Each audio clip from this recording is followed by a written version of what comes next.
Hello, and welcome to Through the Veil. Have you ever wondered about conscious, sovereign IUD removal?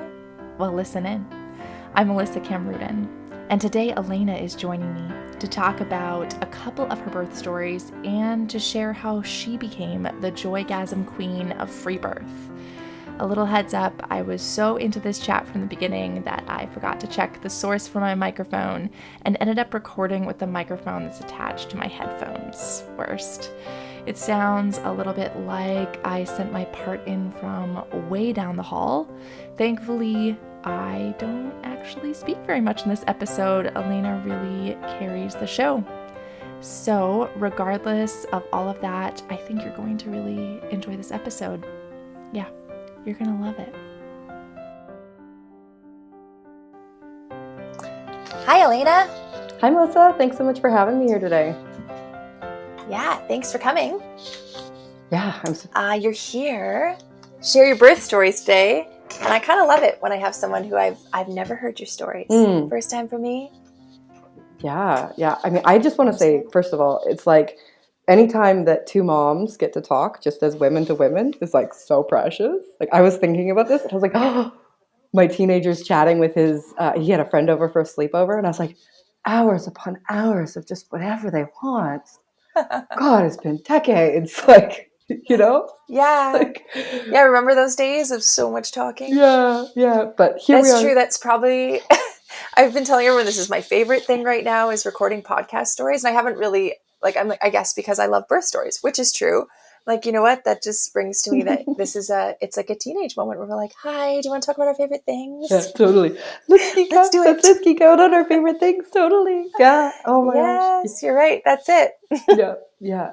And when I was running my podcast, when I was actively recording stories, it was just so glorious, right? Just those moments and like the nuggets and the learnings and the listening to people's wisdom. And I think of it as story medicine, right? We have this experience of there's medicine that comes with the stories, and we're really missing that in a lot of normal culture.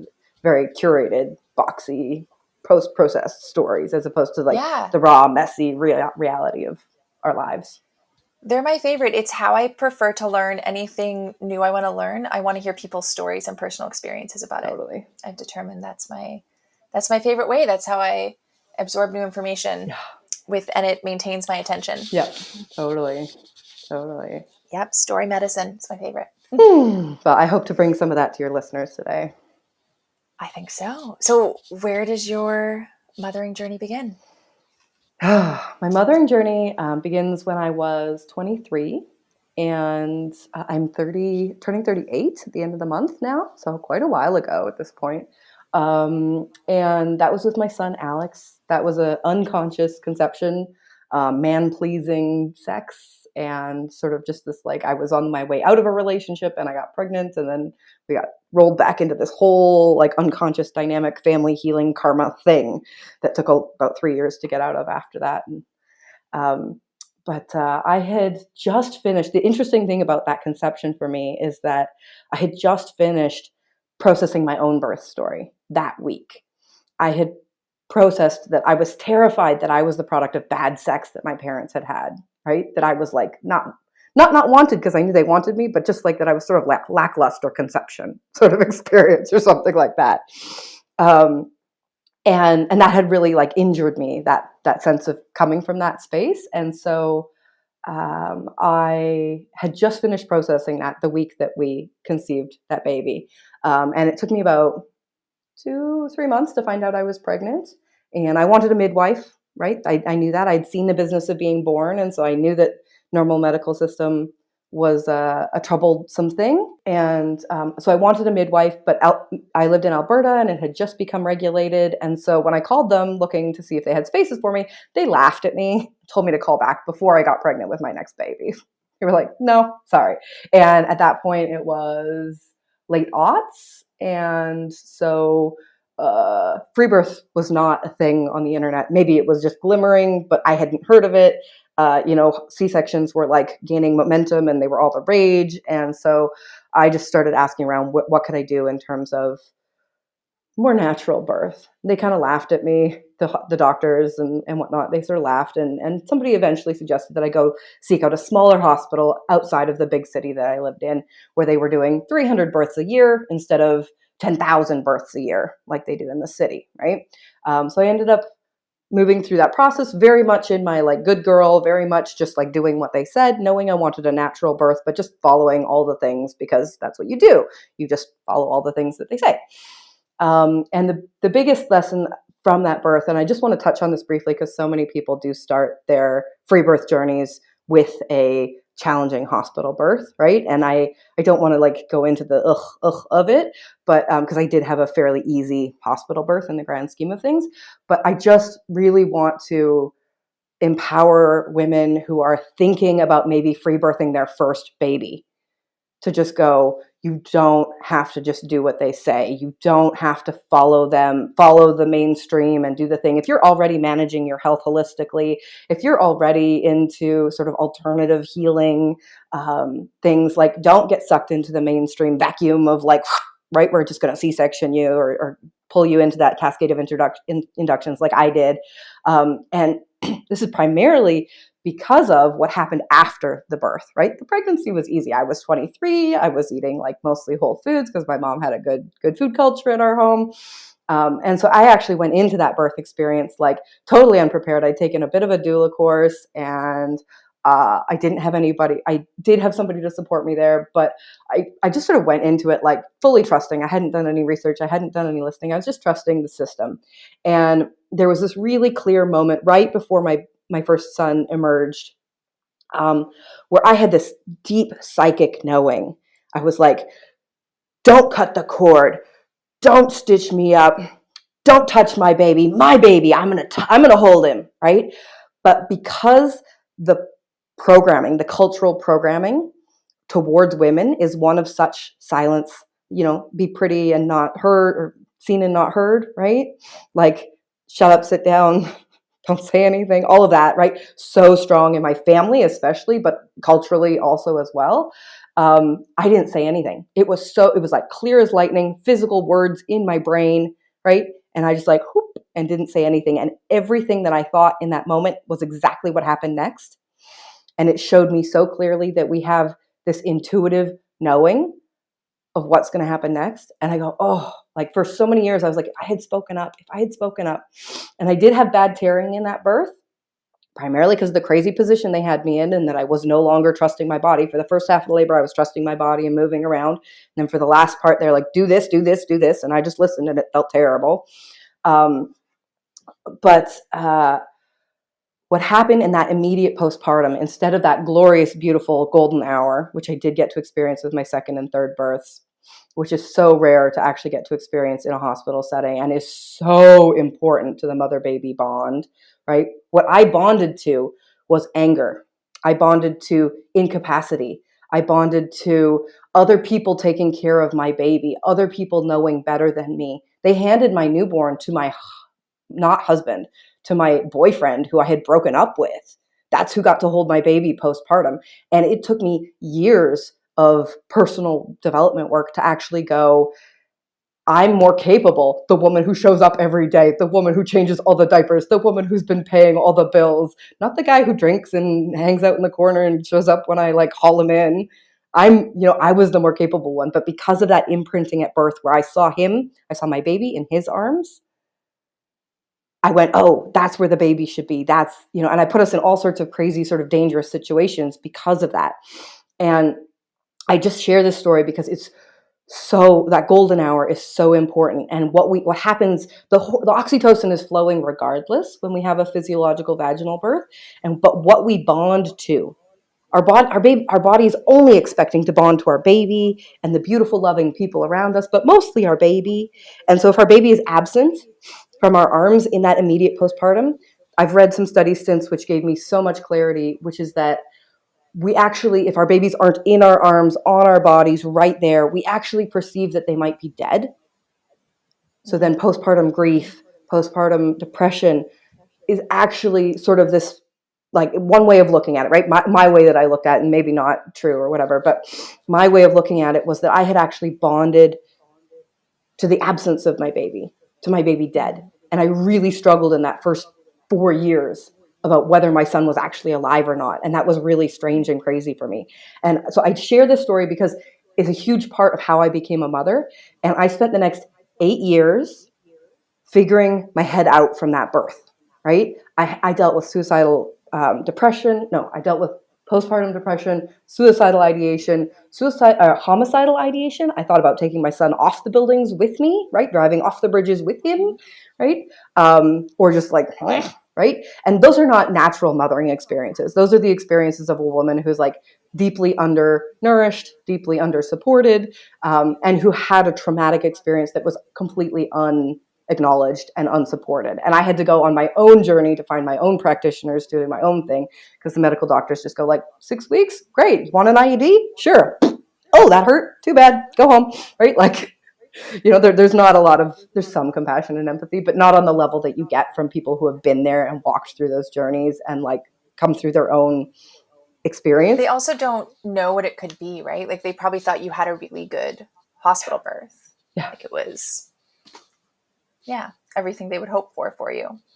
Right? So then it just must be a natural consequence of mothering and postpartum hormones then that we have these experiences. Yeah. But, which is not true.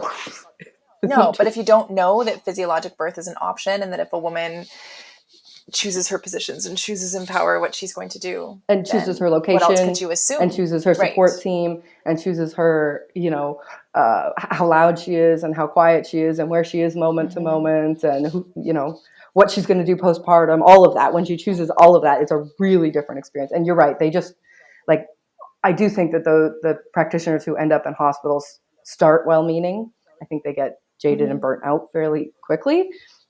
Which, like, wouldn't you if you had to keep watching women actually experience abuse and trauma? Yes. Like, as a doula, I had that experience being like, oh, I can't watch this anymore. Yeah. So I can only imagine a doctor after many years and not knowing there's another way. Yeah. So, it's tragic on both sides. And like I said, I do feel like I got through that experience fairly easy, in that I had a vaginal birth. I had probably second-degree tearing, and only a little bit of, only a little bit of unconsensual things that happened, right? Yeah. Just a tiny bit of trauma. Just a tiny, but 7-8 years before I was like, okay, I'm above water again, right? And that was like a dedicated, I just dedicated my life to getting better after that. I will say that I had been depressed before getting pregnant, and that is like, for postpartum depression, that is like a warning sign or thing. Like if you have underlying depression, pregnancy and birth is probably going to bring it up unless you're doing the work then. But I was 23. I didn't have a context. I didn't have an experience. There was nobody holding my hand being like, you got to look at this or it's going to bite you in the butt later. It's easier to do it before you get pregnant. It's easier to do it while you're pregnant than in labor. It's easier to do it in labor than it is after you have a baby, right? Just like the sooner the better. Just look at it, right? And I had some glimmerings of that. Like I started reading Louise Hay during that first pregnancy and stuff like that. But I didn't really have an idea. Anyway, so that's just like some context. You asked how I started being a mother, right? And that first 8 years before I met my husband was pretty horrific, right? Like I would never wish that on anybody. And it really, it put me where I am now, which is wanting to teach and teaching women and holding space for women in birth, because I was like, nobody should have to do that. That was shitty. And since talking to women, I go like, oh, I got off really light actually, right? Like, which is part of why I think I'm able to teach, is because I didn't have as much to deal with. So it's like 8 years later, 14 breakups, right? I did not have a happy relationship imprinting. I met my husband, and we connected around kids and travel and spirituality. He was a hypnotist who played flutes, and I was like, wow. I was also traveling. I was like, who is this man, right? Just like really, and we both had this vision of like a gaggle of barefoot kids running around outside of RVs and traveling around still more, because I had traveled quite a bit with my younger son. Or my older son. So we were pretty excited about that, and it brought us together in this really potent way. And then about 2 years in, we got really serious, starting to talk about actually making babies. And I got really scared, because I was really scared of experiencing postpartum depression, postpartum homicidal ideation, right? I had this great guy and I was like, oh shit, what if I end up there again? And so I did seek out help. I sought out, a qualified postpartum mental health practitioner for the first time. Just to like sort of check me out. I was like, I feel like I'm doing better, but like, what if I'm not? What if I've got blind spots? That sort of thing. And I did so much research. I spent that next 2 years just doing like research and preparation and body preparation. Um, I found along the way, I found this idea of postpartum bliss. I was like, eh? What? Like, I had met moms who clearly were like, I love my babies. I love being a mom. And I was like, yeah, that's interesting. I handle it. It's okay. Yep, can't undo it. That must be nice for you. That's sort of where I was at. Mm-hmm. But these moms would just glow. They loved it. They were so excited about it. And I was like, okay, how do I get there? Like, I don't want to do this and be sort of like, ugh about it again. I want to be there. I want to be in this like postpartum bliss. And on that search for postpartum bliss, I found orgasmic birth. And I had already been at that point, I'd been on a huge sexual healing journey, which I talk about a lot in my podcast and my book and stuff like that. But so orgasmic birth intrigued me. I had this experience already in my healing journey of going from like sobbing on a rooftop to like having an orgasm on a rooftop, just through like the shift in mindset. Like when Joygasm touched me and was like, here, there's a different way. You can just alchemize and change this. And I was like, oh, okay. So I had a glimmer of that. And so I did so much research. I started my podcast. I interviewed Deborah Pascali-Bonaro and a number of other ladies who had orgasmic births, who had twin home births, because her husband's a twin. And I just basically soaked up as much story medicine as I possibly could, looking for clues, secrets, keys, ways to avoid what I had experienced and to be in what I wanted, right? And that included, deep nourishment. So choosing foods that weren't like empty carbs, and which would have been my preference, and cutting out some foods from my diet that had been inflammatory and causing me mental health issues in the past, and just getting really clean and really clear and going like, I don't want to do that past experience. What are all the things that I could possibly do to have a totally different experience? We talked about conscious conception. I did yoni steaming, which was really fabulous. So I did have an IUD in when we started having the conversation. We had this like glorious ceremonial, like it was like, should we get it taken out in the hospital? And I was like, hell no. Like, I don't go back to those guys ever again unless I have like a seriously broken arm or I'm like bleeding and nobody can stop it. Like, that's the only reasons you take me back to those effers. I was really like clear about that. So we went down to a forest and like took my IUD. I took my IUD out in the forest in a glade after like lighting candles and doing ceremony and like holding space for it. I was like, this is the beginning of our conception journey. Like I learned fertility awareness method. And like, I was like, we're going to do a couple of months where we're really just like practicing not conceiving to let my body just like let go of all of the from having an IUD in it. And I'll tell you, I had done so much work on my depression, but when I took the IUD out of my yoni, out of my womb, in a conscious ceremonial way, rest of it gone instantly that day. Beautiful. Right? Just gone. Because I took this emblematic symbol of the system man's control over my fertility out of my body, myself. Also toxins. Right? Like, yeah, I mean, I had gone for the like non-hormonal one, but also still plastics and copper. Right? It's just like there's a reason it makes us not make babies. It's because it makes our body like not good. And I was a champion for IUDs for a lot of years. I was like, they're super easy, it's really fun, but like they come at a serious cost. And the simplicity of just tracking your cycle, even if you're just tracking fertility and not the rest of it or the temperatures or anything like that. It's like so potent and so simple and so easy. And then if you throw steaming in there as like a form of like contraception / like parasite management is like so fabulous. Like there are ancient technologies that have been in use in every culture. And I was so blessed to be able to do my training with Kelly Garza of Steamy Chick around yoni steaming as part of my preparatory work and just like get my cycle into a really healthy, happy place and do all of those things. So I know birth is like birth, right? But like there's so much before and there's so much after. Oh, yeah. And I think that the birth itself gets so much attention. And birth is it's like the way you do one thing is the way you do everything, right?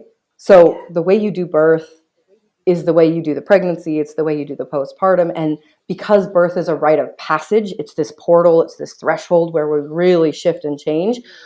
We can consciously make decisions about who we're becoming, how we handle our challenges in pregnancy. We go, I'm going to handle this differently. Oh, I stubbed my toe. Let me practice alchemy and turn that pain of stubbing my toe into pleasure. Oh, I'm pissed off with my teenager. Let me turn that anger into pleasure, right? Let's practice that as a tool so that by the time we get to birth, the habit of taking challenge and turning it into pleasure is already there. So we're still in sort of conception. I want to bring that forward. So we had this beautiful conception in the forest. We went for like a walk one day, sort of like teenager, stay at home. He was 10 at the time. I was like, stay at home. We were living in an off-grid thing, like out of an RV and a van, because we'd been traveling around quite a bit. And I was like, just stay at home. We're going on an adventure. So we like grabbed a blanket and went out into the woods and had this like really romantic, like beautiful walk. And then I was like, okay, like over there, I'm pretty sure the spot's over there. And I had this like incredible connection. And I remember being like, oh, but no blanket. Like my butt needs to be touching the earth. I need to like ground into the earth to bring this baby in, you know? And just having this incredible connection. And it's extra juicy because after a couple of months of being like, I'm fertile, is it this month? And I'm like, no, not this month, next month. Oh, but we really want to. It's like, oh no, next month, right? So this was like finally the month. It was so beautiful. And then early pregnancy was pretty easy, but we decided that we needed to move. We were living off grid. Everything seemed, had been fine for living with an 8-year-old, but we didn't have laundry in our situation. We didn't have proper heating. The water was like running from a pipe from a creek stream. And it just, even though we had been living like that for some time, it seemed a little crazy to bring a baby into the world like that. Even though there was a lady who was a single parent who brought her like 3-year-old in just as we were leaving. And I was like, clearly you could do it. We're just not hardcore enough to do that right now. It was right? And it was like my second baby, but my husband's first baby. And so I really wasn't quite actually sure how he was going to handle the whole thing. My first partner had just left. So I was pretty worried about that too, still. And so we moved to a new place and I felt super blessed because I had run my own business for a number of years. And so I was always looking to meet new people, always looking for leads and connections for work. And my husband had taken over the money making for us. He was like, "Hon, I got this. Don't worry." And I was like, "Oh, that's really nice for my single mom self. Thank you so much. I've been praying for that for years. Thanks, hon." And I was like, I just get to be a mom. I get to like gestate this baby. Oh, I'm so blessed. And some people go like, "Oh, that's so lucky for her." And I'm like, no. I worked my butt off for 8 years to get to that position, to be in the place, like 14 breakups. That means 14 guys who like didn't treat me like that a little bit better every single time. Right. And they're like, "Oh, that was a little bit better." No, not good enough though. That was a little bit better. No, not good enough. Right. Until I met my husband. It's all learning, all blessings. Thank you to all of them. Right. Glorious, beautiful humans who helped me heal a little bit at a time. But I'll tell you what, raising my standards was actually the thing that shifted the needle on that in a big way. Yeah. Right. Raising my standards and going I actually need to check in and make sure this guy wants to be a dad. I never did that because my immature, matrescence self was still running the show in a lot of ways because I had a lot of trauma around my sexuality still bumping around at that point. And with my husband too, we're still working on it. It's like you don't get the last name Elena Hart or Rekshan and talk about Joygasm without like your life path journey being sexuality and the healing of that. Like it just doesn't work out that way, right? Like it's like that's what I'm here for. So I'm still like different levels and different things, but I'm still in the like figuring out of what is a healthy intimacy with 2 kids under 3, right? Like that's a journey and I'm figuring out for sure. Gosh, I don't know either. Tell me if you know. Oh, well, last night it looked like holding hands with 2 babies in the middle and going like, "Look, we're making love, honey." He goes, "I love this, thanks." And then he passes back out. right? Yeah, I go, that was kind of our last night too. I'm like, can you believe what we've done here? Like, it's amazing, and like, are we crazy? mm-hmm. Yeah, but you know what? Still being in connection, still feeling warm and lovely towards each other, even if it's not all the time, it's just like some or most of the time, right? Like that is actually a huge accomplishment, having any baby under 2, in my opinion, never mind 2 babies It's under true. 3 or whatever, like still feeling warm and good and collaborative and a team. And like, bless my parents, they're still together and they're still beautiful, like people, but like they were cold and functional together. Right. And it's so important to me to create a warm, like not juicy, not that the kids need to be in the juiciness of it, right? But like they can. No, but that it's for you too. Yeah. And they know that there's intensity between the two of you. And like, I think even I was saying to my husband, like, even that we just wish there were more moments alone. There aren't. Yeah. But that's nice, because someday there will be, and we'll be like, remember when there were little feet running through the house and we could never be alone? Yeah. Well, this is the good old days. Yeah. And I'm excited for the times when we have more alone time. Yeah. Too. Well, and even like the Joygasm essence is that energetic connection between us, right? It's like that like, ooh, that feels good to just look at you like that, right? And so much of my husband and mine's connecting now is like these tiny little flirtations where he's giving me silly winks or making little like gestures, and we're like, haha, yeah, we used to do those things. That's funny that we're like laughing about it now, you know. We still do them sometimes, but like not the frequency before kids, obviously, because that takes such dedication and energy and bandwidth and time and focus and constant interruptions. And constant interruptions is a huge thing. It's a hard thing to navigate for sure. Yeah. Yeah. That's my next like course offering. I'm putting together my Joygasmic birth one right now, but the next offering is like juicy postpartum intimacy and how to keep that strong. I'll take that one. Right? Yeah. Yeah. And the journey with one baby is so different than the journey with 2 babies as well. Because 2 babies is like you got twice as many, maybe 4 times as many interruptions just because there's more babies. Let's just take a little deep breath. You can, if anybody's listening, or Melissa too, it's just like shake those tatas. Give your shoulders a little shake. Give your neck a little shake. Just like it's heavy, some of that stuff, and it's hard. Like nobody's going to be like, oh yeah, motherhood's a breeze, unless they've got the support network of Village, and then good on them, and like please share and please reach out and include more women in your village. I'm sure right? There's always it's always hard in a way, and you can choose how to frame parts of it, but it's like we all talk about how much we grow through motherhood, and there's no way you're growing if it's easy. When it's easy, you just coast, right? Like we stay the same. We seek homeostasis. Life has to throw stuff at you for us to be like, okay. Yeah. I'm going to get better at that. Yeah. And that was the journey of my first kid. Like I had depression for a decade already by the time he came along. And I was like, oh yeah, it kind of sucks. I kind of want to kill myself. It's kind of normal. But then when I had to deal with that and a small baby, I was just like, whoa, no, like I can't do this. It's like, it's too much. I have to figure out how to be better. Just like I had a friend who, when I was giving birth to my first son, her daughter was 21 and giving birth to her first baby. And my friend, the mama, had been a single mom for 21 years. And her daughter was in the same sort of like rocky relationship thing I was. And she was on the cusp of being a single mom too. And they were a beautiful sort of like warning sign for me, where it was like, oh, if I don't solve this, my kids will all be single parents. And that's not necessarily true for everybody, right? But that's how I interpreted it in the moment. And so it cemented in me, like, I'm going to do the work. I'm going to heal myself. I'm going to figure out how to have happy, healthy relationship.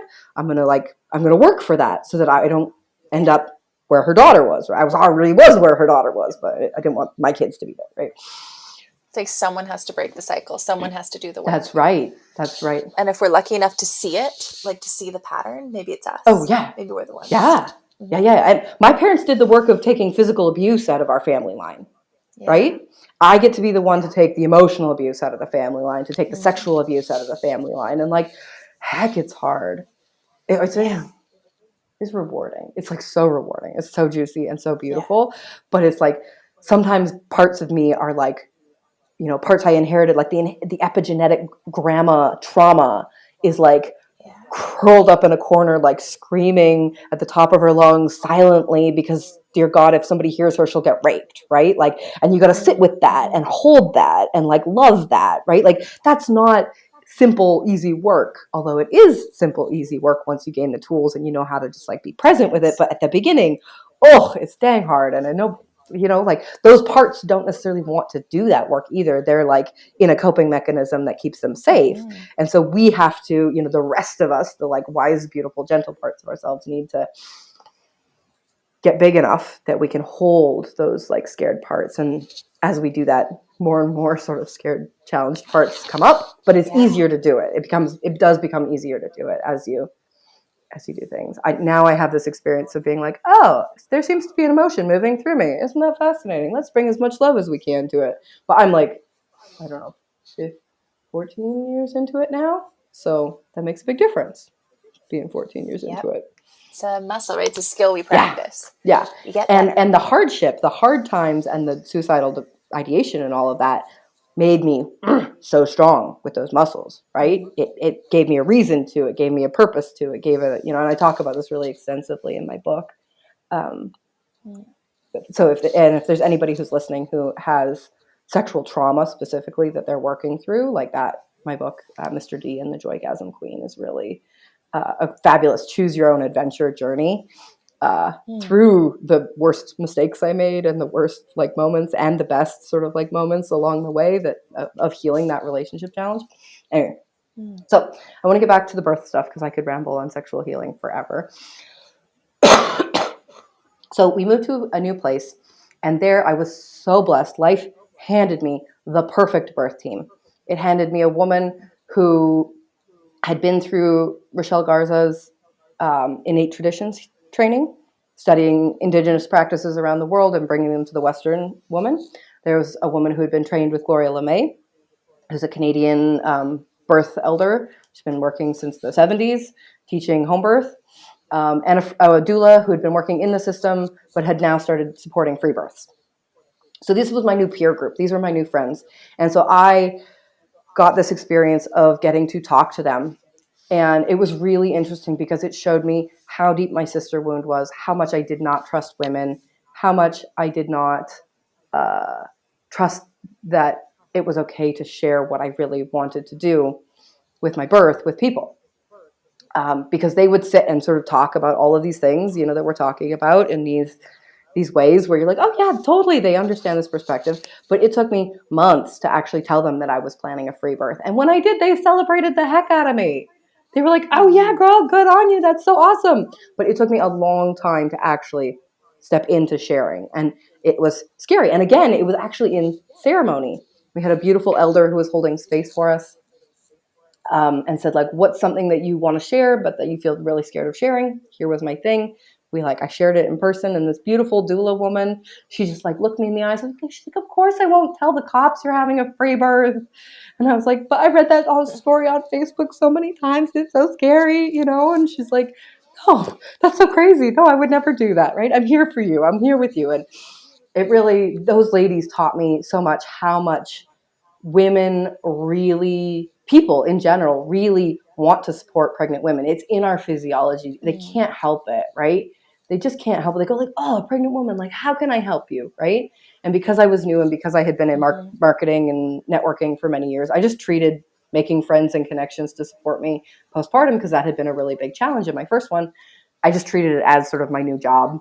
And I was like, okay, come on, ladies. And I built this really beautiful circle of connection around me.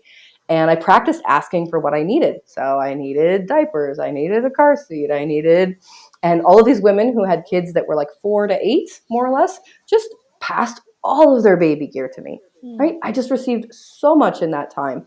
And I asked them to help me put together a meal train so we wouldn't have to do food postpartum. And I asked them to help me with dog walking, and could they hang out with my teenager, and, you know, all these things, because I knew that asking for help was something that I had really struggled with. So I was actively, you know, like we talked about that rite of passage and choosing how we go through it.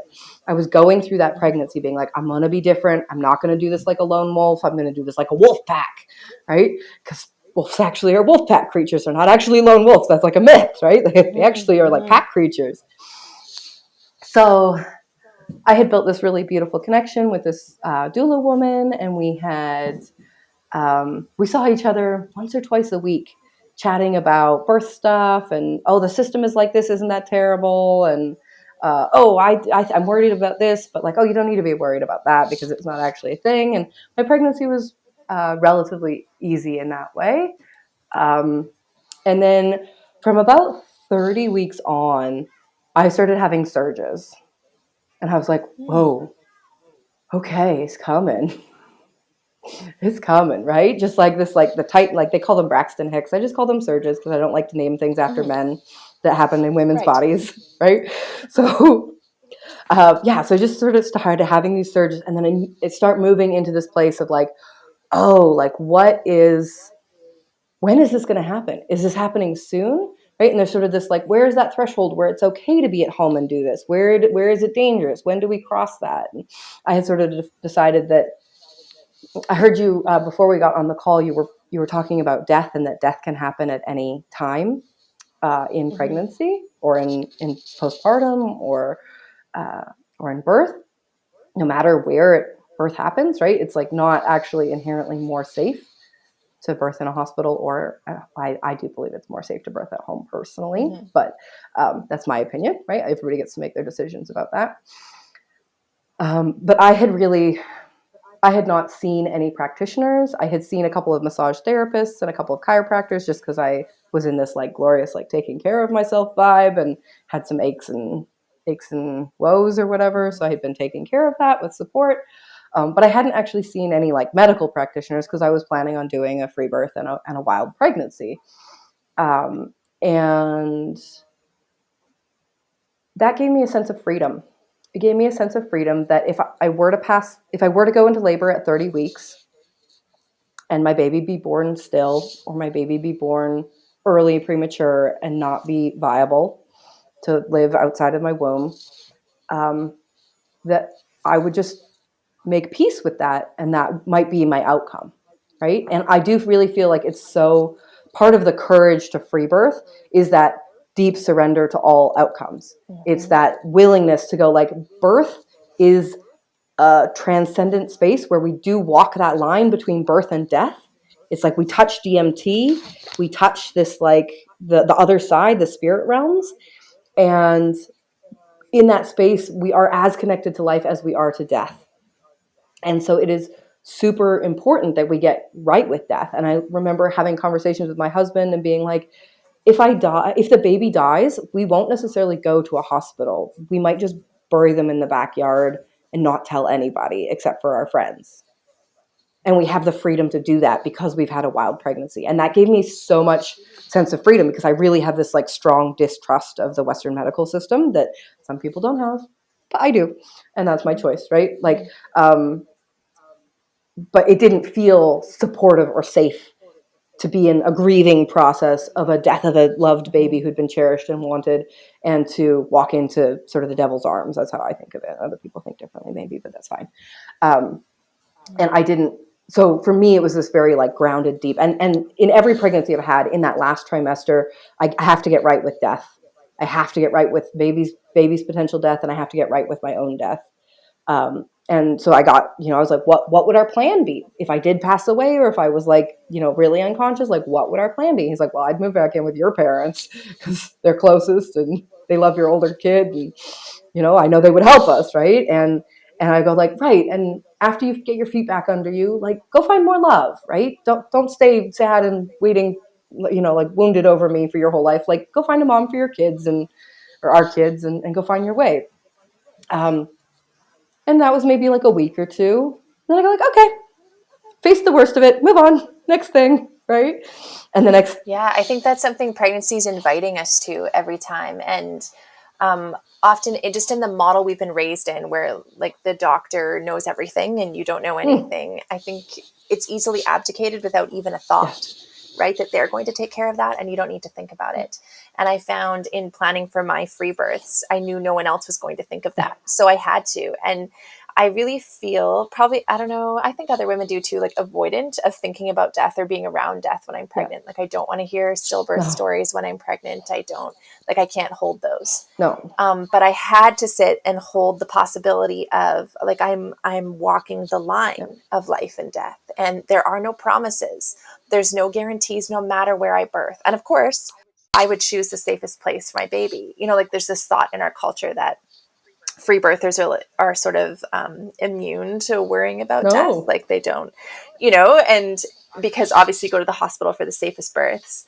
And not only is that not supported by evidence, it's not true. And like, as like you and I probably have different views than some people about what would actually be like a safer place. But I also know there's no safe place, and that safety is an illusion, and that babies and women, not as much women in our like culture of like clean water and good nutrition, but babies die in every setting. And you have to sit with that when you're the only one who's going to take responsibility for it. And when you sit with it, nobody can hold it over your head, right? Women go into hospitals hoping for natural vaginal births, but they get this like nasty putrid dead baby string played on them. Right? They go like, oh, but your baby might die. And they go, oh, obviously I don't want that. And then they do whatever, right? Because it's literally like a psychological game of fear programming. Because when you get somebody that scared, they do whatever you tell them afterwards. Generally, that's just how psychology works. You're right. But when you sit with it and you're clear sat with the questions, then I know that's not true. I know when someone's telling me, if you don't get your gestational diabetes testing, your baby's going to could die. I'm like, that's not true. I would know. Yeah. And I don't mean that if you didn't know, it didn't work out for you. I don't mean that, right? I don't mean you always know what's going to happen. I mean, I do believe if it were preventable, I would know and I would seek the prevention, whatever it was. And it isn't always. Yeah. And that was something else that I sat with, which was like, if our baby died, would my husband and I make it through? How would we handle that? Yeah. Right? Are we strong enough for that? And those are really important questions to ask, because but that's partially also because earlier in my life, I have had some like really vivid experiences with death where I just go, oh, I understand we're on the other side, and they're here and we're there and we're still together. And like, I don't have that fear. Like, it's not a grippy fear for me. It's just sort of like, it's a thing that happens. It happens. Yes, there's sorrow. Yes, there's grief. Yes, there's terror. Yes, there's like fear and what ifs and whatever. But like, for me, none of that is as scary as living for like 5 years with the thought of wanting to kill myself. Right? That's much scarier and much more challenging. And the like, ooh, that's shiny, right? That's much scarier to my past self than an actual thing that doesn't change. Right? It's there. It happened. You can't go back and change it. It's done. Right? Anyway. What are we doing? Birth story, right? Birth story. Yeah. The heaviness of carrying that. The weight of life and death in your third trimester and knowing it's huge. It's huge. And knowing it's so big. And walking into it. And it was like mid-COVID. It was 2021, something like that. So we were like fairly early into that whole thing. And we must have babies the same age. Yeah, he's 2.5 now. February. Yeah.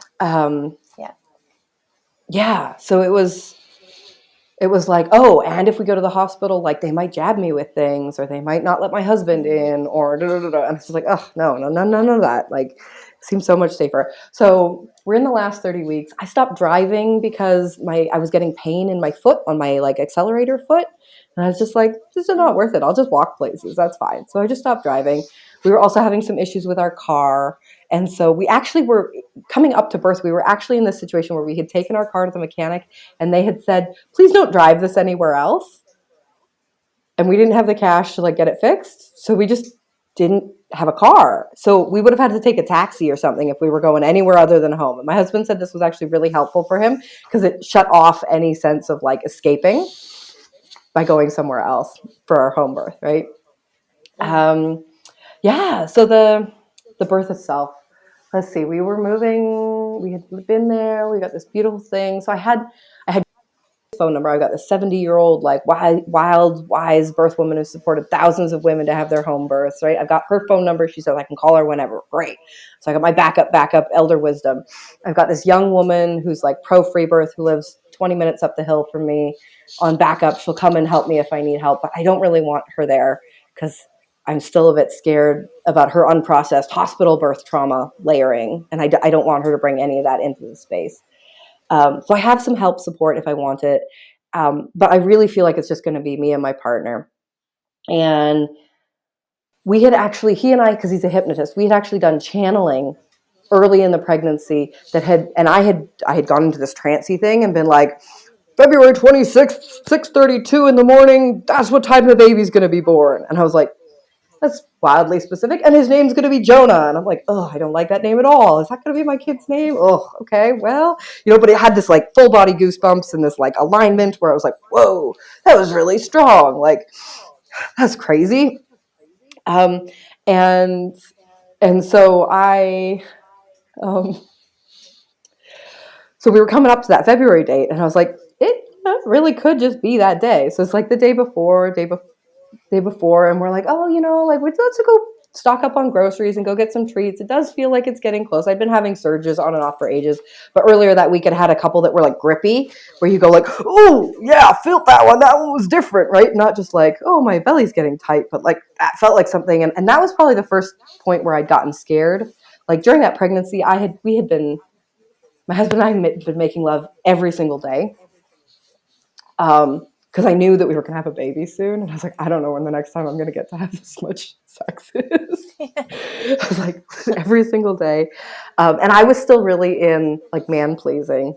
That's like a whole story. The journey between the second and third baby is like this whole unraveling of man pleasing and just like really centering into goddess consciousness of centering myself, because I had to, because there's just like so much outpouring. You have to center yourself.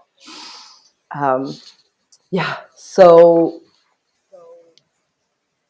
we go to get snacks and stuff, and on the way there, a friend stops, and she's driving by, and she sees us, and she goes like, "Hey, like, do you think the baby's coming soon?" And I make this hand gesture. I go like, like can't even make sounds like words. I go like, soon? Like soon would have been a good answer. No, right? And just this funny hand gesture. She didn't pick up on it all. Keeps asking logical questions. I'm like, Dan, make her go away, right?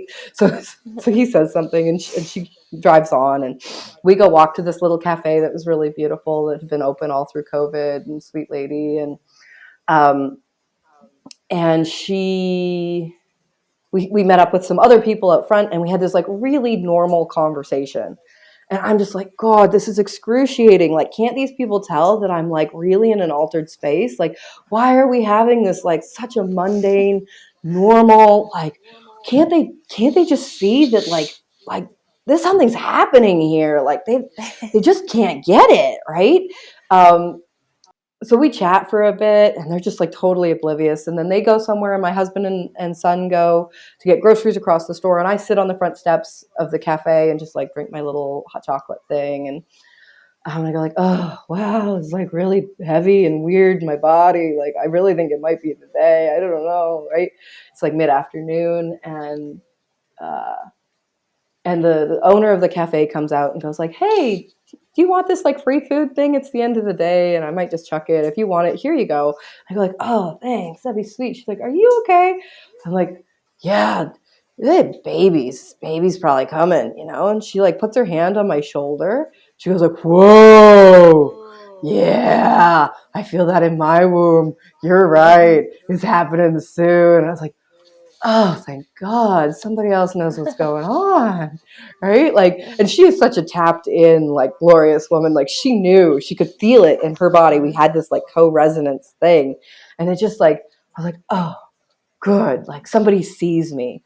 So we had this like sort of slow waddle walk back home, right? Like I'm walking really slow, stopping sometimes, going like, oh, that's a big one, okay, but like still walking, still like sort of being like funny with my family. And so we went back home, we had dinner, we put our older kid to bed, and then the surges were still really coming. And I had studied so much about orgasmic birth. I'm like, I know pleasure is the key to not fearing birth. Pleasure is the key to not having pain in birth. Pleasure is the key, right? Like I talked to so many women, and I was like, they masturbate, they self-pleasure, they're in connection with their partner, these big open-mouthed kisses, they're in this like the high levels of oxytocin, all of this, I want it. And so we had like a solid 8 hours overnight of just the most incredible, riding every surge as this like glorious sensual exploration between the two of us, right? Just like, whoa. I'd feel it coming and I'd go like, oh, it comes, here it comes again. And we'd move into some sexuality or some like touching, and it would just totally take the edge off the sensations and it'd be so beautiful and just like, wow, wow, wow, wow, wow, wow, right? And then and I would recommend the moving into pleasure with people, but I would not recommend staying up all night, right? That is a classic first birthing baby mistake.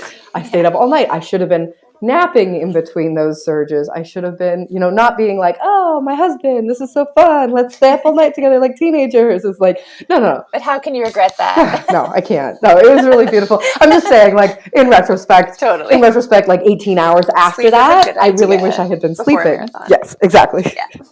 Yeah. So no, I mean, I wouldn't regret the making love, but classic, it had been 10 years since I'd given birth, right? So it was kind of like doing it all over again. I had the time to do the preparation. I had the time to like think about it. I had the time to do more research. But yeah, marathon. Absolutely. It was a marathon. And, that first 8 hours was so glorious and so beautiful. I had no idea what was about to come next, right? But when that sunlight came up in the morning, because my first son was born in the morning, right? Like I went into labor in the evening. He was born by 4:00 in the morning. The next day, sun came up, and I was like, huh? Where's the baby? How could I still be in labor? The baby comes before the morning. That's how it goes, right? Like I was so confused and scared. And I had said in my channeling thing, I had been really clear on the day, and I had felt a little bit less clear in the time, but I had chosen a morning time. A morning time is what had come through. And when we went past that morning time, I was so disoriented and so confused, and I started getting scared. And as soon as I got scared, I dropped out of that pleasure practice. I got totally lost from it, and everything changed. And all of a sudden, I was in pain labor, scared labor, fear labor, running away from labor, trying to get away from labor. Why am I still doing this labor? What's happening, labor? Please don't make this happen anymore, labor. Please make it stop, labor, right? As opposed to, oh, I feel it coming. Let's ride the waves. Oh, I feel another one coming. Let's see if we can ride that even deeper, right? Like, which is what I had been in. I lost it and I forgot.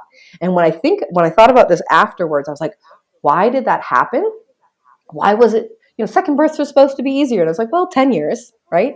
So not the same set of hormones fresh and new in the body. But also a lot of sexual trauma happened in that 10 years, those 14 breakups and there's so much in the book and like my 23-year-old self she had some sexual trauma, but nothing like my 30, whatever, I was 34 or something, 5, 6, 7, somewhere in there. Anyway, my 30-year-old self giving birth the second time, so much more sexual trauma. I thought I had processed. I had not actually processed it. I had still been people-pleasing sex my husband. I was having fun too, but I was still very much oriented on his pleasure, his experience. My pleasure was coming in, was being a part of that. It was more important. I was starting to prioritize it. I was feeling safe enough to actually talk about my needs and wants and desires, but nowhere near where I'm at now, right? Nowhere near where I was at heading into that third birth, which was like a really incredibly glorious, orgasmic, totally pleasure-centered experience, right? Which we'll get to chat about another time because I'm so long-winded I couldn't possibly think about doing both of them in one thing. And I haven't actually told that story publicly yet either. I will soon. But I got lost. I got lost from that practice. I didn't have a practice of those deep sensations. Stubbing my toe is nothing like labor. Nothing like the intensity in the nervous system of labor. Maybe jumping into a cold plunge, maybe like a sauna that's way too hot, and like those are levels that are sort of maybe on a similar, maybe actually running a marathon, right? Those are similar in terms of nervous system intensity as being in labor, the sensations. I hadn't practiced at that level, the transmutation. I practiced at these really sort of like surface, easy, emotional level things, but not the physiology. And so for that second half, I'm praying to Ganesh. I'm moving in and out of the water. I'm going like, oh, this water bath feels so fabulous. I'm like, oh, I don't want to keep doing this. Like, get me out. Like, how do we get the baby out? I was like, I'll stand up. That'll get the baby out faster. And then I stand up. I go like, I hate gravity. Get me back in that water, right? Like, just like moving back and forth and back and forth. And I had a swing set up, and I'm hanging from that. And I'm like looking at my husband, and he, bless him, is like so focused on me, like a watchdog, going like, how do I solve this? How do I do this? Okay, I can't solve it. Okay, I'll just be present. And I go like, that's actually not the soft, feminine, watery, opening, like we're here together, feeling it together kind of presence that I feel is actually a beautiful, like the space holding that women provide and why women should be together in birth. He had this very direct, like, observation. And you're like, who has great orgasms under observation? Who has great poops while being stared at, right? Like, that wasn't actually, it bonded us so beautifully and so deeply, but it wasn't what my deeper physiology needed. And neither of us could figure that out because I was deep in labor and he was just doing the best he knew how to do. And so the biggest thing was I got to observe in that time that there were some that were less difficult and some that were more difficult. And when I was trying to get away from it, when I was going, here it comes, ah! Oh, terrible. Terrible, so challenging. And when I could go like, okay, I'm in the water, oh, there's another thing coming, right? And making these sounds with it and moving my body. And like when I grasped some of those things that I had remembered, right? I didn't trust anybody to be there. I didn't trust anybody to not screw up the field. But I actually feel like I did need someone other than me holding the space and someone other than a very masculine consciousness holding the space. And then the wise woman. And then we had an unexpected guest show up. So I'm in the bedroom laboring. My husband is checking on our son. And I go like, Dan, there's something really weird. What's happening? Everything feels really different. I don't like it. I don't know what's going on. And he goes, there's a lady in the living room. I'm like, what?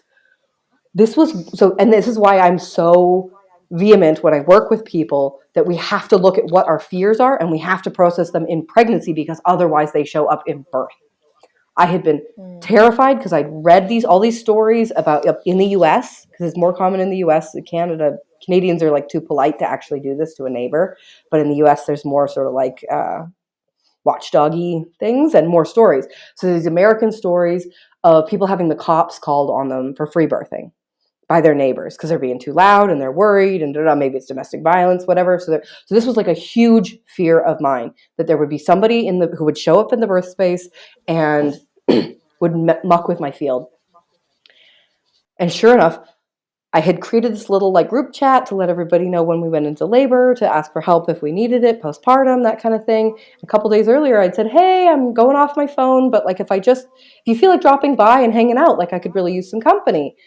But I had left this one lady in who like did not vibe well with me. I had never gotten along with her. She happened to have a kid who was the same age as my older kid, and she lived really close to us. So she was my backup spot for my kid.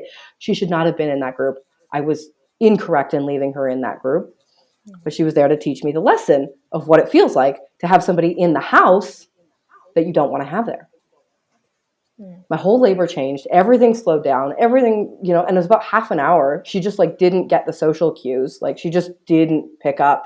My husband standing there talking to her, be like, my wife's in labor. No, right? He had to go like, okay, it's time to get out the door now, right? And like physically move her and walk her out the door. Wow. Like she just didn't get it, right? And so as soon as she left, it's like, oh, everything's back open. The feet, like I feel safe to expand again. The sensations shift from being like more like clenched and anguished to like a little more open and receptive. But there's still this fear. I still have fear of tearing. I hadn't really processed that through fully. It is a scary thing. It really impacts the postpartum experience. I had torn really badly with my first. I was really scared of it with my second. And I really was still scared of surrendering. Later, there was this experience. I'm in the tub and I go like, oh, there's like a blood curdling scream that just wants to come out. Like I'm holding back my full expression of self. And And so I go like under the water in the tub and I just go like, ah! Like I can't, I'll like break everybody's ears if I like let it out. Right. But like, it's just this like blood curdling scream. It scares me. I come back up and I look at my husband's eye. He's terrified. He's like, what was that? Right. And I go like, oh, that's not safe here. Oh, shit. Okay. I was like, that wasn't helpful. Right. If I'd had supportive help there. And I mean, I'm totally pro free birth. I'm totally pro like having your space exactly the way you want it. I'm just saying, as a second time mom who had fairly major trauma, whose partner is fabulous, but was still uncomfortable with my emotions, having somebody there who'd have been like, go for it, let it out, scream it, get it out. Because that unfinished scream still lives in my toddler. He wakes up in the middle of the night screaming like that. He wakes up, he's like less nervous system regulated than my next baby, who was like, who I processed all that stuff through. I processed that in the pregnancy.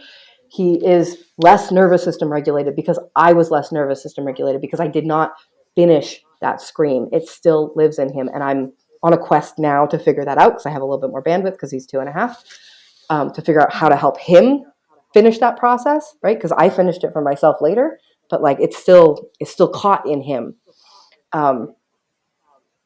This is a theme I've actually heard in like the stories I've been listening to in the last year, is from women who free birthed, who loved it, talking about the value a wise woman would have had for them, or women who had a wise woman talking about how that was such a clincher, and not like she saved me, not in that way, but how the role of men is really to hold the edges and observe, and like, it's not doing it wrong. That's what they do. And women, you're right, are like this flowing, gracious, feminine water that surrounds the space in an entirely different way. And the value of having a wise woman is just a theme I've really seen come through. And the other thing this makes me think of is when you're talking about when your space was a little bit disturbed, right? Or you moved into fear, how much more painful birth became for you. And it just makes me think, I hear a lot from women who say, oh, like, I love the idea of a home birth, or maybe even a free birth, but I really need the epidural. Like, I can't do it without. And I always say to them, like, if I had to birth in a hospital, I don't think I would do it without an epidural either. So much pressure. It's so much more painful in a hospital. Like, it's so hard when your physiology is interrupted. And even if the hospital is like the safe place for you, the place you want to be, it's not your home. It's not, you don't have control over the variables. There's so much fluorescent lighting. There's a lot of people there you don't know. And I totally understand that, how you would need an epidural in that scenario. And women, when you're birthing in your space, if you can get there, it can be quite a different experience when you can frame it that way. Totally. And you kind of had both in your home birth. Yes. And in my first birth too, actually, because I labored at home for half of it, maybe 4 hours at home and 4 hours in the hospital, something like that. And I don't remember intensity. Why is this happening? When will it stop? I thought there was supposed to be a break between these things, right, at home. But as soon as we hopped in the car, I'm like, this is terrible. And then at the hospital, like, what's happening to me, right? Really different experiences. And with my third birth, I go, sensation, definitely. Surges, absolutely. How I rode them, right? Totally different. And that's just like applying the wisdom and the knowledge of each of these births. And I'm so grateful for this. Like, I used to think people were crazy. I'd be like, why would you be grateful for a birth that was challenging? And it's like, well, it brings us our beautiful babies and it brings us wisdom. Each birth brings wisdom. And we get exactly the birth for where we're at, right? I was like, orgasmic birth. And if that doesn't happen, I'll get my free birth at home, right? And it was like, well, actually, I just told you what my actual plan was. My actual plan was to birth at home, right? And thank you to Deborah Pascali-Bonaro for the very loose, very beautiful definition of orgasmic birth as any birth in which there's any pleasure at any point, right? She has a very, very loose definition, which later let me go, I actually had 2 orgasmic free births, didn't I? I did.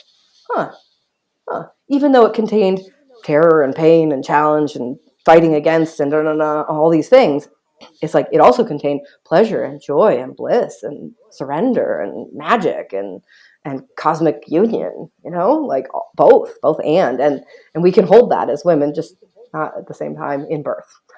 One or the other, right? And that's just because of the physiology. Like we work one way or the other. Like we're either in fight or flight, or we're in rest and digest, feed, breed. Yeah. I want to bring this together because I know we have time, and we both have kids who will want us at some point. Obviously, we could stay up all night talking, which would be fabulous. And Totally. blessing to your listeners who get to binge listen at their own choice and go right into another one if they want to. In chunks. Yeah. Okay, so we had our unwanted guest, and then I'm still scared. There's this blood-curdling scream, scares the crap out of everybody, including me. And I go like, you know what I need? I just need some CBD. I'm a huge proponent of CBD in pregnancy and postpartum, in early birth, maybe not at the moment I chose it. Like, I just need some CBD. I just need to like calm my nervous system down. Please, can we do that? My husband finds me the bottle. I take some tinctures. I puke instantly. I'm like, oh, I'm in transition. I know where I'm at now. Great. Okay, good. There's no calming this down. Thank God, I'm almost there. Different tincture. I forgot about that one. I totally forgot about that tincture. So we're in the bathtub, and I remember it. So I go like, the thing that my husband is offering me is not what I need. I go like, call that doula lady now. Call her now, right? So we're in the last like half hour of labor, and she comes on the phone, and my husband tries to talk to her, and she goes like, let me just listen to Elena. I go, this is so much, and how do I do this? Right? Like, I'm still puking, and like right now I'm doing projectile from both, and I'm in the bath. It's super messy. It's like my husband's like between surges, like trying to scoop it. I'm like, stop scooping my poop and just look in my eyes. Like, right?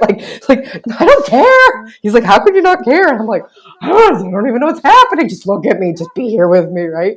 And I've got these like calm, like, just breathe. You're okay. You're doing this. You got this, right? That feminine voice there.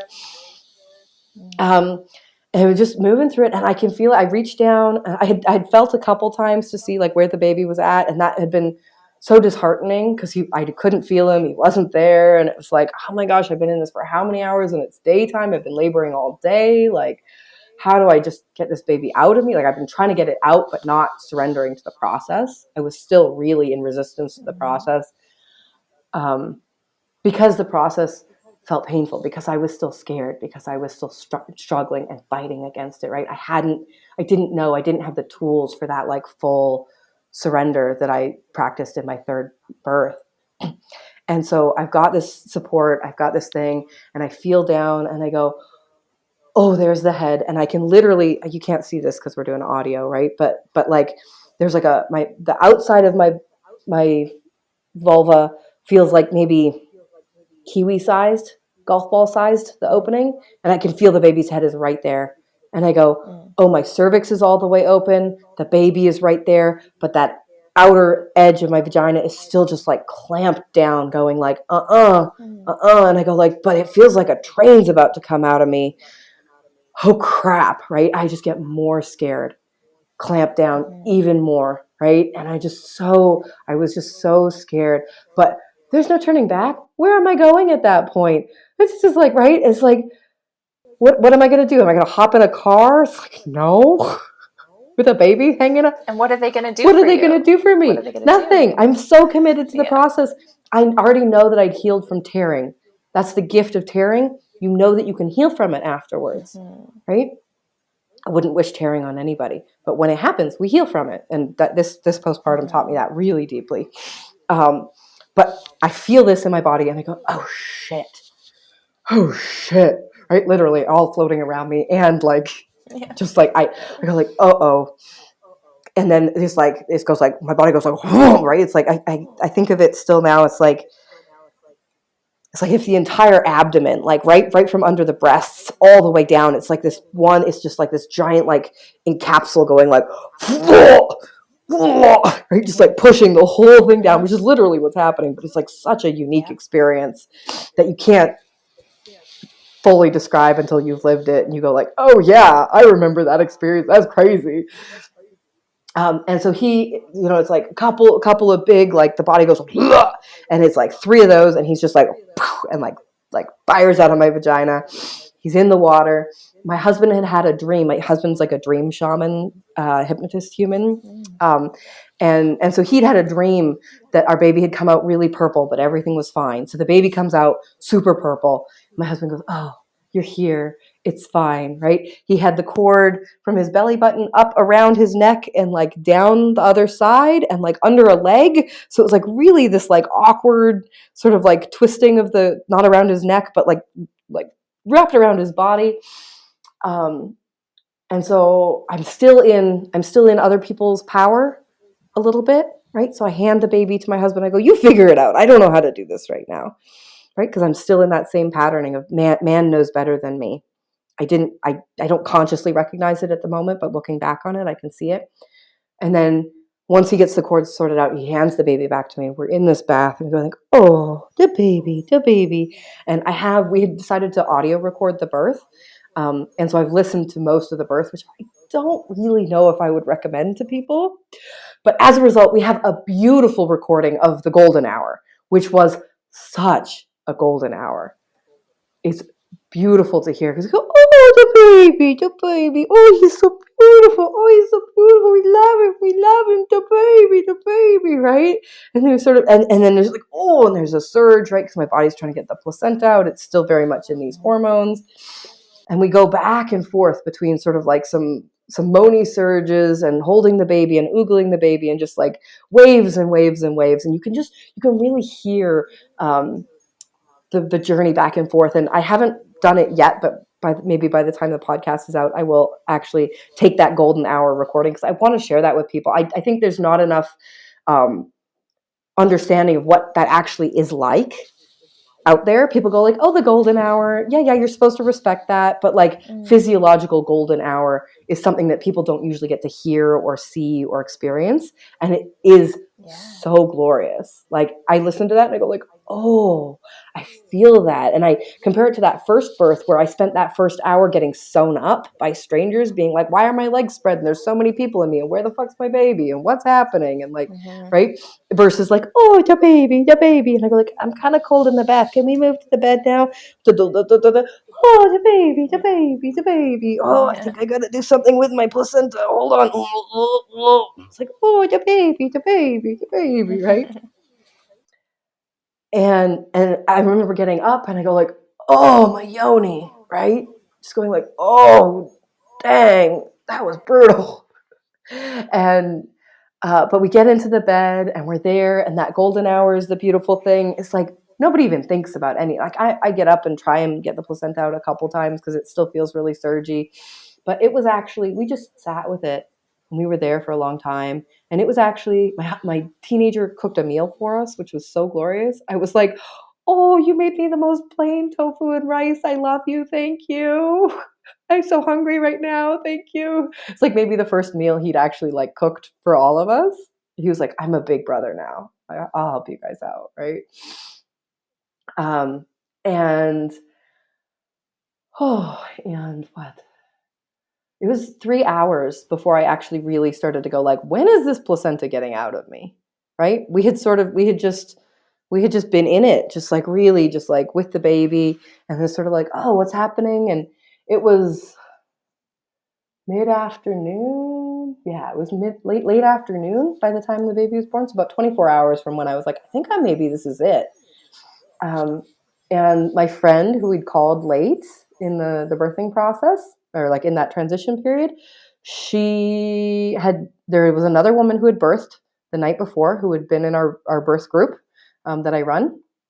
And so she was picking up her placenta to encapsulate, and she said, well, why don't I stop by and just check in with you? And I said, okay, I think that's a good idea. And she suggested that we sever the cord so I could get up and try and like really get the placenta out. I had heard through my listening that like 24 hours is sort of like, you could go 24 hours if you've got no major bleeding and mom's looking really good and stuff like that before you really go like, ooh, this is worrisome. And so I was fully prepared to just like go to sleep and like mother the baby as I needed to overnight and like not even really think about it. And her wisdom, again, wise woman, right, is like, maybe just like see if you can get it out now, right? Because you can, if it's lodged in there, like the cervix can close some, you can get bleeding behind it that you're not noticing, right? If mom's in good condition, probably not, but it could be, right?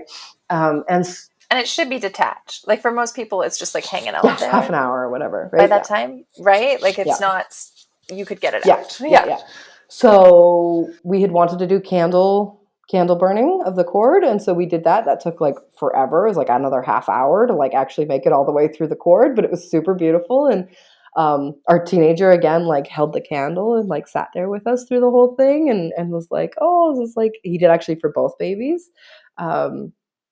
So that was a really beautiful way to like bring him in and give him like a special role in that. We call him our candle mage. He like initiated our babies into candle magehood. So we do that, and then I get back in the shower. I give baby to dad, and oh my gosh, it's just like it just didn't want to come out. So I got traction on the cord, and there's surges still happening, and I just worked with it for, I don't know, seemed like an eternity. I don't know how long it actually was. And eventually it goes like plop, and sort of like plops into my hand, and I'm like, whoa, this thing's weird. And sort of like pull it apart and look at it. I'm looking to see if all the pieces are there or whatever. I only sort of know what I'm looking for, but I just sort of look at it. Hey, somebody got a bag or a bowl for this thing, right? And get that together. And pass it to our friend who's going to take it for encapsulation and tinctures and whatnot. Yeah. And so then the birth is done. And then mothering begins. OMG. Right? And I think I was really scared about what had happened with my yoni. Like I was just like really, it was like 3 days before I could even think about looking. I was just like, whoa, I don't know. I'm just going to be in bed anyway. Hopefully it'll just be fine. I did get my husband to look at it. He was like, oh, everything looks okay. And I go like, doesn't feel okay. And I think it was maybe a week before I actually looked myself. I got somebody to get me a mirror because I was in bed.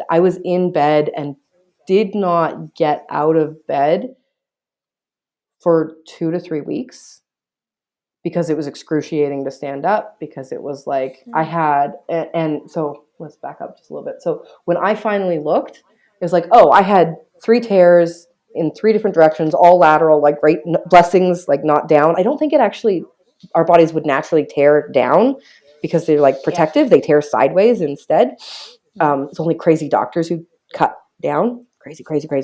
And most of the time they don't, but sometimes they will. Not anymore. Yeah. Because they know better now, thanks to lots of too many wrong things happening. So I had at least three major tears. And later when I, got courageous enough to actually do some internal examining, they were 1 inch to 2 inches each into the side wall.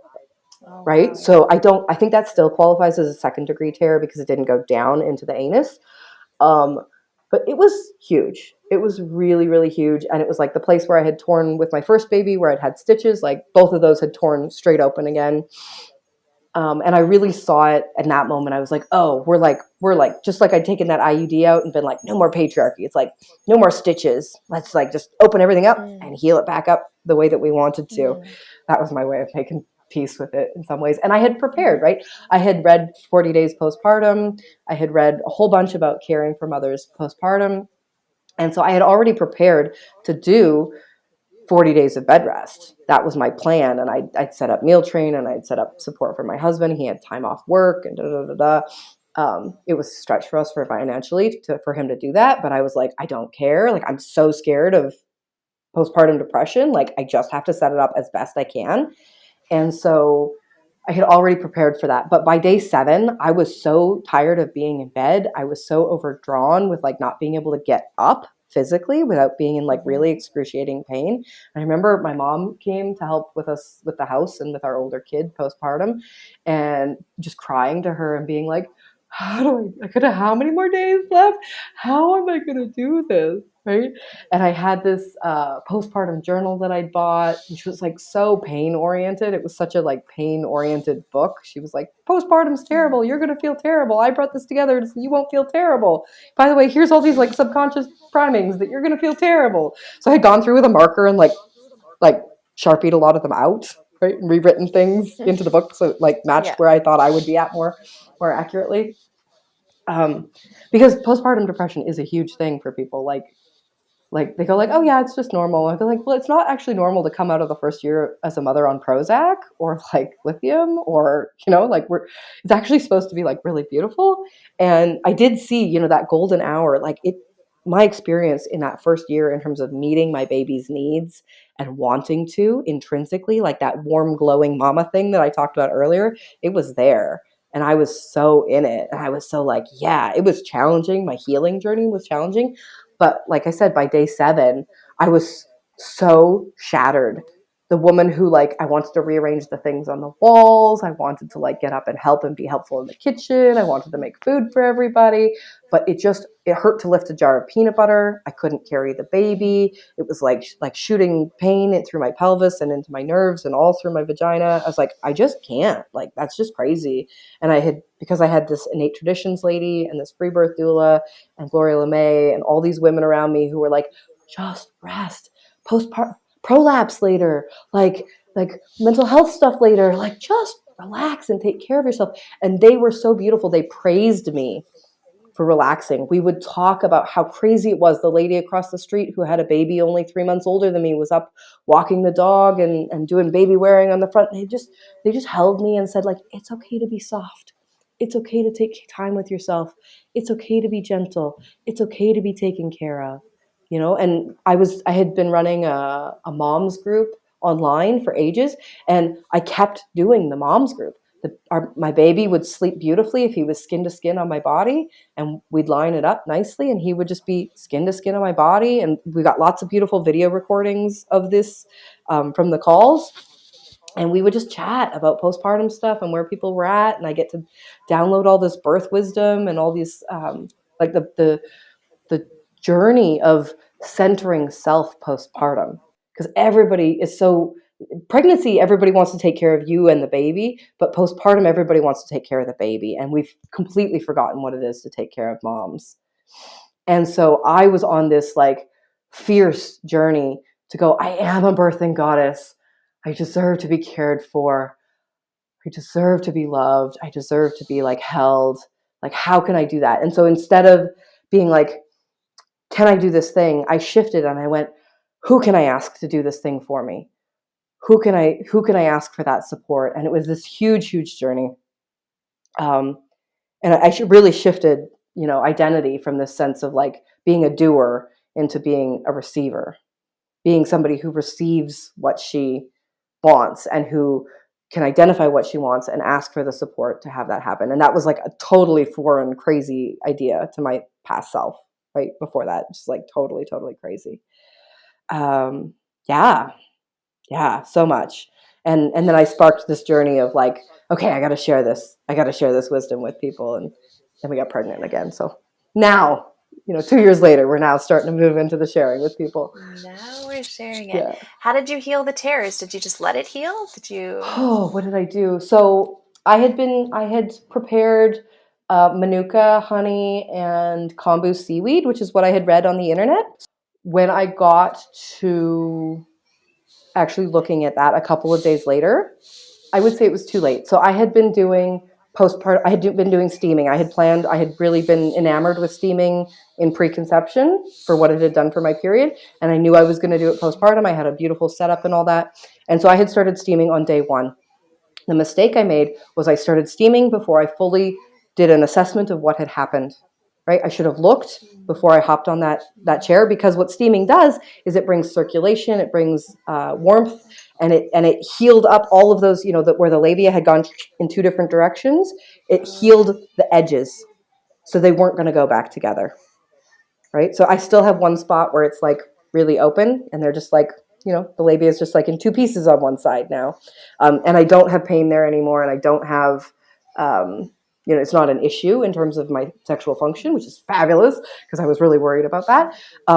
But if I were to do it again, I would absolutely look first before steaming, because the steaming does bring healing so quickly that if you don't bring those edges together, you will lose the capacity to do so.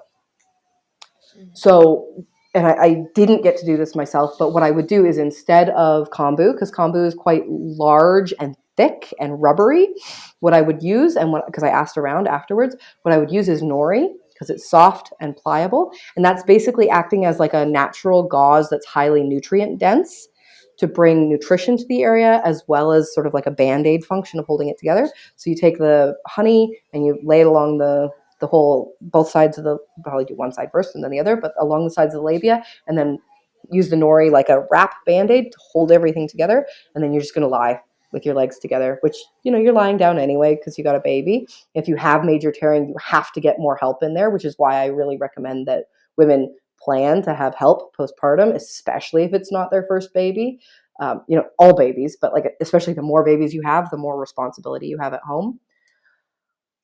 And then what else did we do? So I didn't do that part, but I did do steaming. And so I did daily steaming for all 40 days. And what I did, I just had a crock pot set up in the corner over top of my steam stool, and then a cushion on top, because it turns out sitting on wood is not comfortable.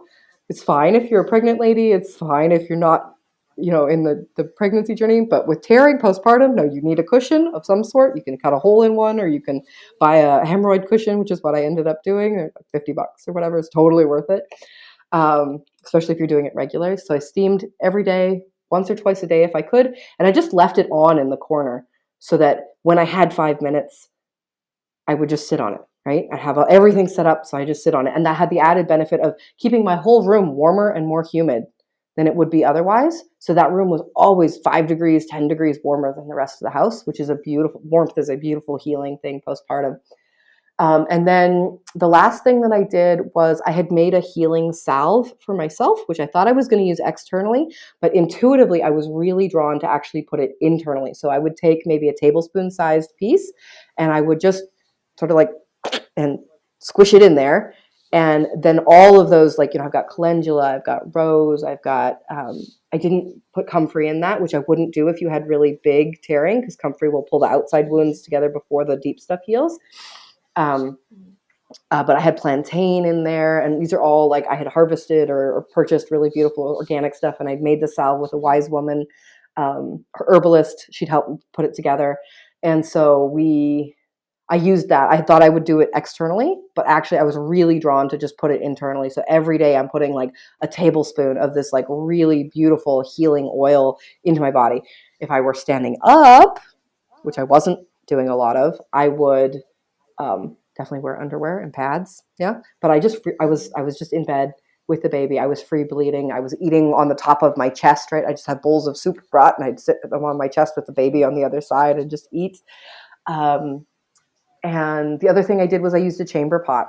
So instead of getting up to go to the bathroom, even though it was only out the door and around the corner,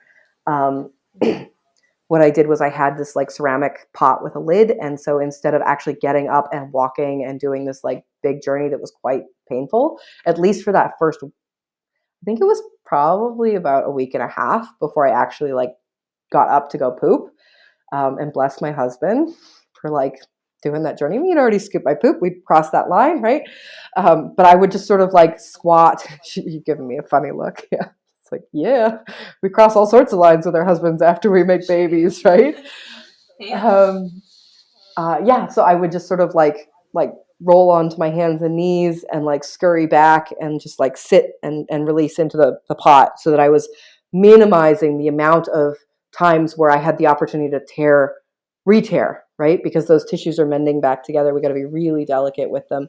If it hurts, it means we're tearing them apart again, right? And so we need to be really gentle with that. And then after everything had sort of come back together and I'd had that experience of feeling inside, like it was the most terrifying moment to put my fingers inside of my vagina and feel like one side was like this nice sort of like round curved thing that I recognized. And the other side was like, oh, my finger goes way off to the side there, and it goes way off to the side there. And it's like an inch or two, like off, like into the void of like my hip, right? I'm like, whoa, what's happening, right? And so, but I just really trusted the process. My husband said, the physiology will follow the energy. And he was like, you are a beautiful, like vivacious, sexual, healthy woman. Like the energy will follow that and you will heal from this, which was, I really needed to hear. Like I spent a number of days just like sobbing over that whole experience. I remember because like the physical healing is one thing, but also like I needed to just cry that my vagina was never going to be the same. Like I knew I was like, it's just never going to be the same. And then it was probably about, we actually got back into intimacy, like really, like I was so horny after that birth. I was so horny. The oxytocin was flying and I just wanted him near me and on me and in me. And like, I was like, not in me clearly, but like on me and touching me. And like, I just really like was craving like so much touch. And in retrospect, this is still because I was in people pleasing. I was still trying to like make sure his needs were met. And I was still, I mean, my needs too, right? But I was still really trying to, like make sure the relationship was safe by maintaining good sexuality, because that's what I had been trained into and learned.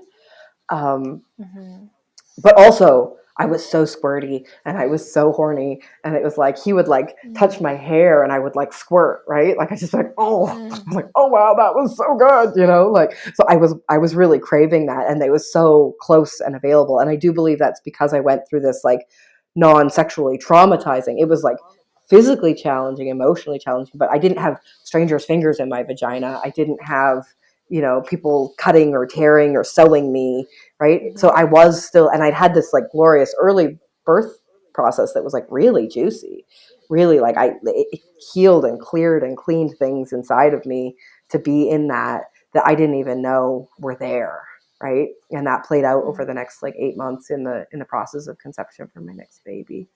But yeah, I was really just like so horny postpartum.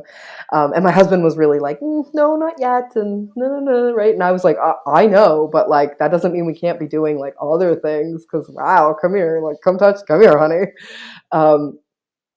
And the reason I'm bringing that up is because there was a discrepancy between my physical experience, what I wanted and what I was capable of. And I really had to just work with what I was capable of and what was there. And I was really scared of that gap in the side of my, like the tearing, like just, I was like, whoa, it might just be like that forever. And there was this message really strong from my husband. It's like the energetics will lead the physical healing. And so it was really important to me that I leaned into feeling that sexuality and that sense of vivacious juiciness, and that I was alive and that I was a creator of babies and this beautiful birther, right? Like that glory, that postpartum bliss, that postpartum like turn on that happens when we have sexually empowered births, when we have like empowering or births where we're in our power, right? It like we come through it really different than like, oh, I can't do this. Nobody can take care of the baby better than me, right? Like I did with my first birth. And so it was probably 6 months before I didn't have any pain, and I worked with it. I worked with my body daily, at least like 5 minutes a day, sitting there nursing. This is like taboo subject, but like I spent a lot of time in bed nursing, and it's like, there's only so much, texting friends to see when's coming to visit me when. And so some of those times nursing, I would just be sitting there just like massaging the external parts that were still in pain, and just going like, okay, here's my healing salve, and here's the like gentle touch I need. And it was like painful to touch. And I got this wisdom somewhere along the way that like, if it's painful, don't push into it. Like we want to rewire all those nerves with pleasure, not with pain. And so if we're touching it and it hurts, move back to a place that feels pleasurable, and then sort of like try and bring that over to the places that have more pain. Because I was like, oh, the right-hand side is like kind of effed up right now, but the left-hand side still works. I go like, oh, left-hand side was always my favorite anyway. Thank God, TMI, but whatever. We're talking birth and poop and babies and sexual healing. And We all know. And so, it was a long sort of like slow journey. It was like 8 weeks postpartum before I even tried to do kitchen stuff again for my family. And I had put so many meals away and I had people bring stuff and it was really blessed that way. But the hardest part was really just like asking for help. That was so excruciating. And then the physical journey. But I don't know if I would have learned that lesson about asking for help if I had come out of that birth like I came out of my third birth. I had no tearing in my third birth. I was squatting to pee the next day outside. And I was just like, oh, God, this is great. Everybody should birth like this. This is much better. And it's like, but we get the birth for where we're at and what we need. Right. And for some, it's medicine. It's medicine. And for some people, their births show them that they really hand their power away all the time. And then they learn that they don't want to do that again. And they walk consciously and differently through their next birth. Right. Like I did, like so many people who choose free birth do. And in this one, it was like, centering into myself, asking other women for their wisdom and support, bringing everything back. And I really it took time and effort, and it took relearning, it completely took relearning how to have intimacy with my husband. Hey, that hurts. Hey, that doesn't feel good. Hey, that's, rougher than I can handle right now. Hey, can we be more gentle? We just can't do penetration today. Those were all completely foreign to me because I had been raised in this man-pleasing vibe. So I had to completely learn how to have a whole different conversation around what intimacy was.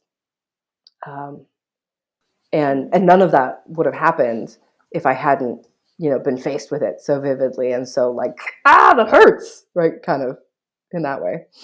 And so the blessing, and now everything works better.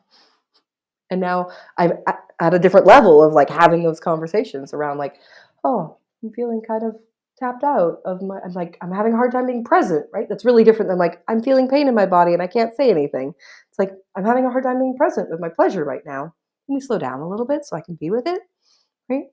Totally different conversations, totally different levels of conversation. And we just have to honor where we're at. But I really the reason that I'm such a champion now of orgasmic birth, or I like to call it joygasmic birth, because Deborah Pascali-Bonaro's got orgasmic birth copyrighted. I'm not allowed to use it. I could say it here, but I can't use it. It's copyrighted? That's crazy. She was getting attacked left, right, and center from skeptics and people who did not believe, she was really getting lambasted by people. And so she took a protective measure for her business and her passion and her vision, which I totally respect. But it's a bit challenging as somebody who also is passionate on that journey. Yeah, when that's just a descriptor. Yes. Yeah, and it's actually just my understanding is actually orgasmic birth is actually just physiological birth without fear, done in a way that's in a pleasure supportive culture, right? We don't live in a pleasure supportive culture. We live in a pleasure as marketing tool of manipulation culture, right? Generally, most people. And so, but we can change that family by family, generation by generation. And so the reason that I'm such a advocate of that now is because I believe that if we aim at orgasmic birth, you'll see everything that's in the way of that. All the programming, just like if you aim at free birth, all the programming becomes so clear. But I believe that aiming for orgasmic birth is even a level, orgasmic woman-supported birth is even a level deeper of full integration back into what healthy sisterhood and healthy motherhood can be. And so it's aim there. Wherever you end up is where you end up. Take those lessons, bring them into your next experience, do the healing as it shows up. And I mean, that's all we can do, right? We just do the healing as it shows up. And I mean, we've got kids, there's so much, but I love getting to work with women and bringing all the tools that I gained from that incredible experience into their births, and go you don't have to learn by doing it the hard way. You can just learn by, taking the tools and applying them. Here's the map, here's the tools, here's the guide, just go through that journey, faster than I did without all the nasty lessons along the way. And that's the gifts we get, hey? And the gift of hearing the stories of wise women and birth stories is you get to yeah, the work has been done. The piece you're ready to hear, here it is for you. Yeah. And you can do the next step. Yeah. Mm-hmm. So tell me, how is the process of registering your birth? So I have a ritual in pregnancy in the last trimester or maybe the second trimester where I actually prepare my paperwork ahead of time. In this birth, it was like a commitment to free birth. I was like, I'm going to prepare this ahead of time because I know I'm going to have a baby later.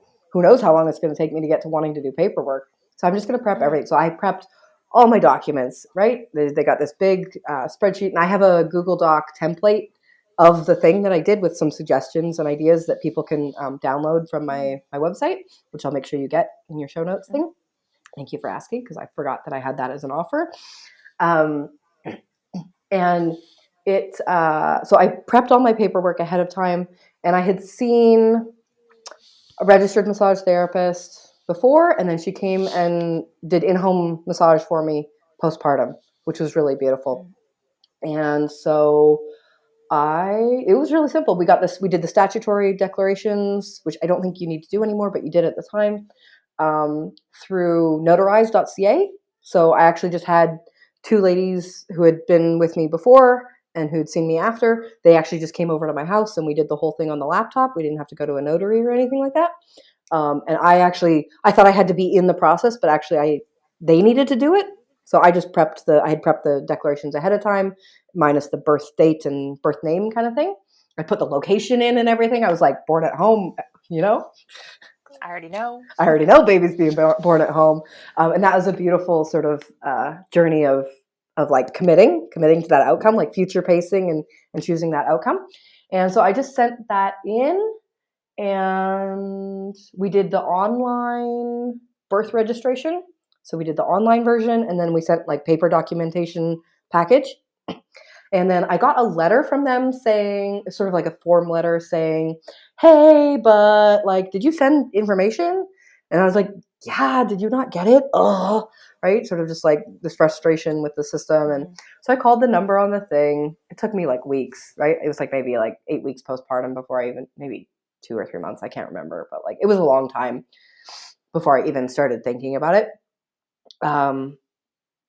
And so I called the number and I talked to somebody and was like, hey, like I already sent this in. And she's like, oh yeah. Oh, let me just check. Oh yeah, you did send it in. Oh yeah. Okay, cool. We'll just review all that together and we'll let you know. And then I got I don't remember. Maybe it was even just on the phone right there. She's like, oh, we did get that information. Let me just look over it now.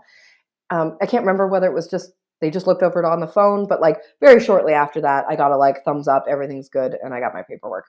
I do have a tendency to be like very meticulous and over information sharing with government paperwork. We'd been through immigration process with my husband, and we'd been through a couple of other like international paperwork things.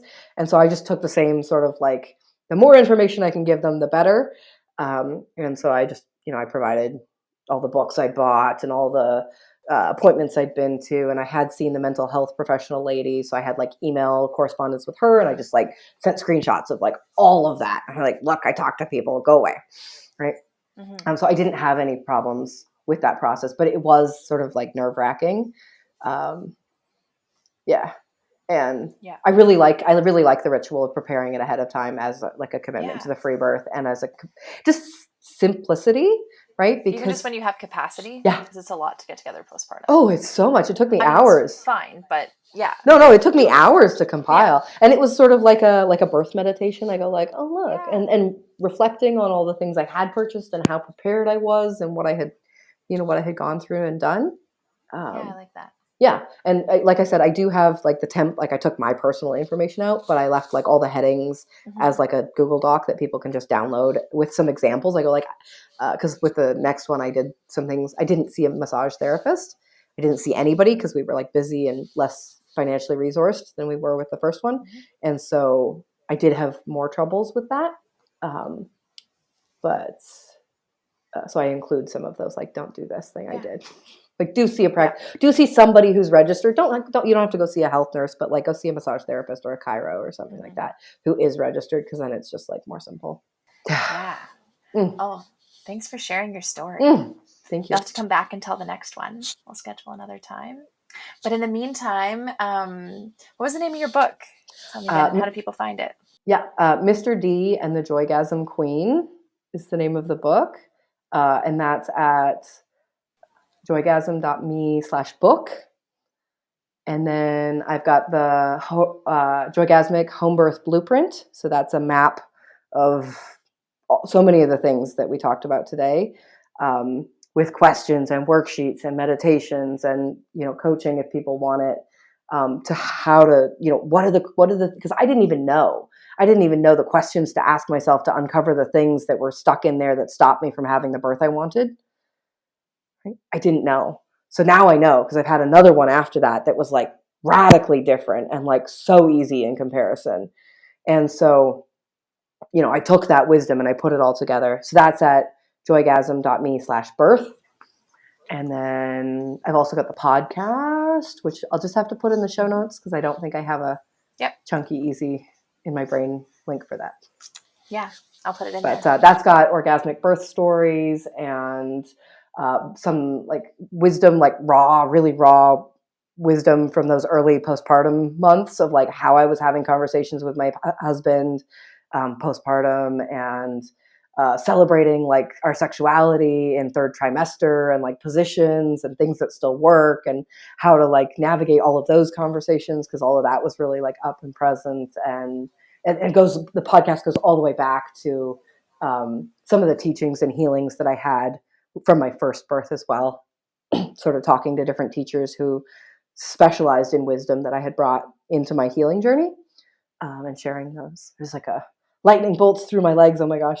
There's this one story, this woman, she was a Reiki practitioner. So she was like channeling all the birth energy down through her feet. She had a 72-hour birth and she was like she's like, I can channel this into the earth, but she like forgot to channel it through her womb. Right? She just was like such a master at energy. She gapped her womb and put it down her legs. And it wasn't until she shifted her focus and brought that energy into her womb that her birth shifted and changed, It's just like stories like that, like, and twin home births. I love it. I have to go check it out. It's just so many great stories and wisdoms and all the juicy stuff. Yeah. Awesome. Yeah. Okay. Well, thanks. I'll put those details in the show notes. Yeah. And we'll have to chat again and hear the next story. Yes. Yeah. Thank you so much for your time. And thank you so much for hosting the stories and your great input and wisdom and taking time from your littles to chat with me. It was good, like, girl time. It was so beautiful. Yeah, it was. Yeah. Thank you. Yeah. Thanks for listening.